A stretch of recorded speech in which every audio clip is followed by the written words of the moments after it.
Hi hello friends, ఎండు రొయ్యల టమాటా curry ఏ విధంగా చేయాలో చూపిస్తానండి. ఫస్ట్ స్టవ్ ఆన్ చేసి ఒక బాండిని తీసుకొని అందులో రొయ్యల్ని వేయించుకోవాలండి.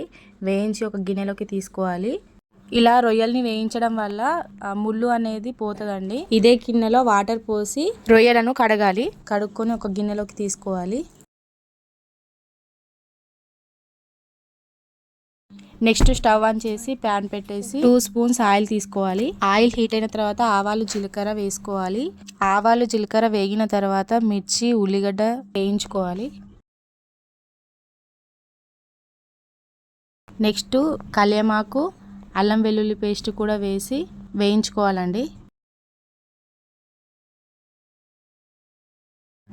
నెక్స్ట్ 1 స్పూన్ పసుపు, ముందుగా కడిగి పెట్టుకున్న రొయ్యలను వేయించుకోవాలి.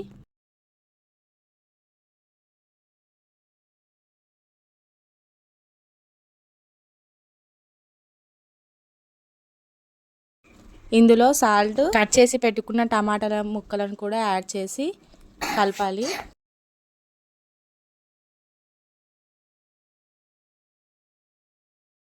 ఇందులోనే కొత్తిమీర వేసి 1 స్పూన్ కారం, 1 స్పూన్ కుడక పొడి వేసి మొత్తం కలిసేలాగా కలపాలండి.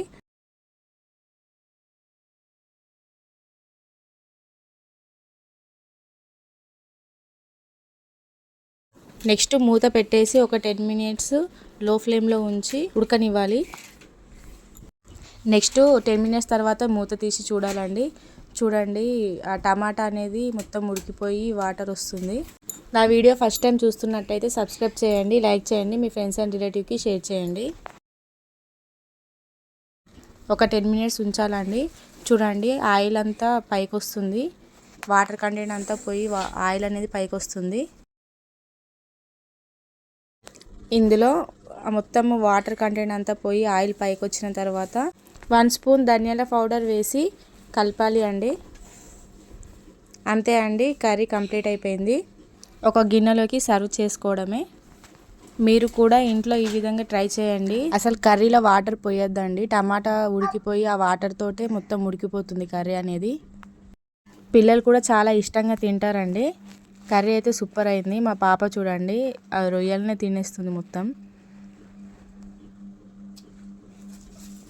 అదే కలుపుకొని తింటుంది. ఈ వీడియో నచ్చితే సబ్స్క్రైబ్ చేయండి, లైక్ చేయండి, మీ ఫ్రెండ్స్ అండ్ రిలేటివ్కి షేర్ చేయండి.